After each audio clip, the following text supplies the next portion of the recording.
நம்முடைய மாண்புமிகு முதல்வர் உச்சபட்சமான வெற்றியை பெற்றிருக்கக்கூடிய திட்டம் கலைஞர் மகளிர் உரிமை தொகை திட்டம். மகளிர் உரிமை திட்டம் அறிமுகப்படுத்தப்பட்டிருக்கிறது.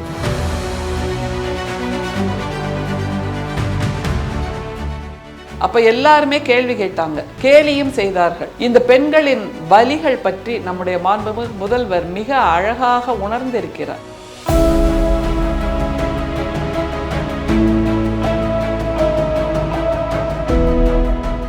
இன்னைக்கு வேலைக்கு போலேனா எனக்கு சம்பளம் கட் பண்ணிடுவாங்க. பொருளாதார சுவாச காற்று தான் இந்த மகளிர் உரிமை தொகை என்பது. அதுவும் பயனாளிகளின் வங்கி கணக்கில் நேரடியாக சென்று சேருகிறது. நம்முடைய பிரதமர் என்ன பண்ணாரு, அந்த பீகார் பெண்களுக்கு 10,000 ரூபாய், அதனால் அவர்கள் அங்கே வெற்றி பெற முடிந்தது. 5க்கும் 10க்கும் கணவரிடம் சென்று கையேந்திய பெண்கள், 5க்கும் 10க்கும் மகன்களிடம் சென்று கையேந்திய பெண்கள் இன்றைக்கு மிக சுதந்திரமாக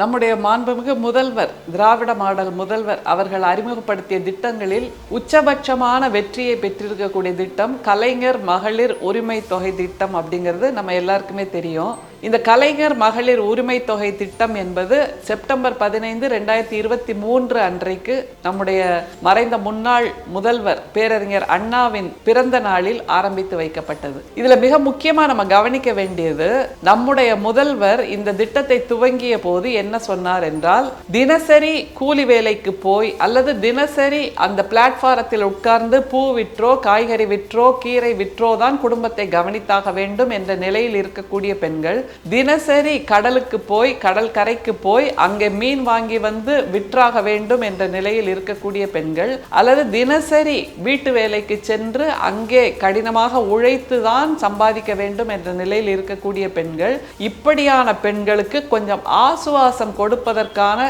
தொகைதான் கலைஞர் மகளிர் உரிமை தொகை என்று நம்முடைய மாண்புமிகு முதல்வர் அப்போது தெரிவித்தார். அப்ப எல்லாருமே கேள்வி கேட்டாங்க, கேலியும் செய்தார்கள். என்னன்னா, இது என்ன நீ 1000 ரூபாய் பிச்சை காசு என்பதாக எல்லாம் கேலி செய்த அதே நபர்கள் தான் இன்றைக்கு பிற மாநிலங்களில் இந்த திட்டத்தை அறிமுகம் செய்கிறார்கள் என்பதை நாம் நினைவில் வைத்துக் கொள்ள வேண்டும். இந்த பெண்களின் வலிகள் பற்றி நம்முடைய மாண்புமிகு முதல்வர் மிக அழகாக உணர்ந்திருக்கிறார். அதுதான் அதுல உள்ள மிக நுட்பம். ஏனென்றால், ஒரு நாள் இன்னைக்கு வேலைக்கு போலேனா எனக்கு சம்பளம் கட் பண்ணிடுவாங்க, நான் போய் பூ விற்கலேனா எனக்கு வருமானம் கிடைக்காது, நான் போய் மீன் வாங்கிட்டு வந்து இந்த மீன் கடையில விற்கலேனா எனக்கு குடும்பத்தை காப்பாற்ற முடியாது என்கின்ற எளிய நிலையில் இருக்கக்கூடிய பெண்கள், நீங்கள் வேலைக்கு போகலைனாலும் பரவாயில்ல, இன்னைக்கு ஒரு நாள் பூ விற்கலைனாலும் பரவாயில்ல, இன்னைக்கு ஒரு நாள் காய்கறி விற்கலைனாலும் பரவாயில்ல, கீரை விற்கலைனாலும் பரவாயில்ல, ஒரு நாள் நீங்க ரெஸ்ட் எடுத்துக்கலாம் என்கின்ற ஒரு ஆசுவாசத்தை கொடுக்கின்ற பொருளாதார ஆசுவாசம் தான், பொருளாதார சுவாச காற்று தான் இந்த மகளிர் உரிமை தொகை என்பது.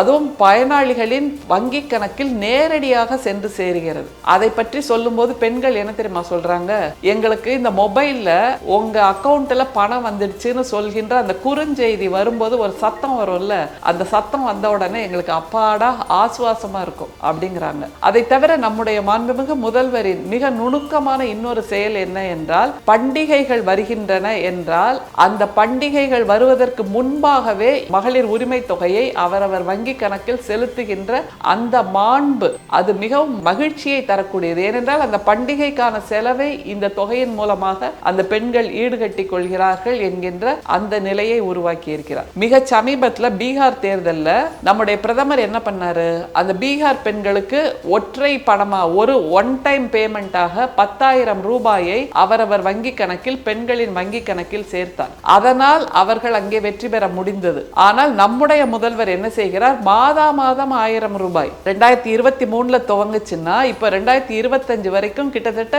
24 மாதங்கள் ஆகி இருக்கின்றன என்பதை நீங்கள் நினைத்து பார்க்க வேண்டும். அப்படி என்றால் ஒவ்வொரு மாதமும் 1000 ரூபாய் கொடுக்கின்ற தயாள குணத்தோடு நம்முடைய முதல்வர் இருக்கிறார். ஒன் டைம் பேமெண்டாக 10,000 ரூபாயை கொடுத்து ஒரு ஆட்சியை கைப்பற்றுகின்ற நிலையை பிரதமர் செய்திருக்கிறார் என்பதை நாம் நினைவில் வைத்துக் கொள்ள வேண்டும். இனிமேல் இந்த மகளிர் உரிமை தொகை என்பது காலகாலத்துக்கும் தொடரும். அதன் மூலமாக எத்தனை மகளிர் தங்களுடைய வாழ்நாள் முழுக்க இந்த 1000 ரூபாயை பெறுகிறார்கள் என்பதை நினைத்து பாருங்கள். அதன் மூலமாக சுதந்திரமாக இன்றைக்கு கையில் எந்த பைசாவும் இல்லை, சில்லற கூட இல்லை. 5க்கும் 10க்கும் கணவரிடம் சென்று கையேந்திய பெண்கள், 5க்கும் 10க்கும் மகன்களிடம் சென்று கையேந்திய பெண்கள் இன்றைக்கு மிக சுதந்திரமாக பொருளாதார நம்பிக்கையோடு முதுகெலும்பை நிமிர்த்திய அந்த கம்பீரத்தோடு வலம் வருகிறார்கள் என்றால் அவர்கள் வங்கி கணக்கில் நம்முடைய முதல்வர் ஒவ்வொரு மாதமும் 1000 ரூபாயை சேர்த்து கொண்டிருக்கிறார். பல பெண்கள் இருக்கிறார்கள் இந்த 1000 ரூபாயை அப்படியே சேமித்து வைத்து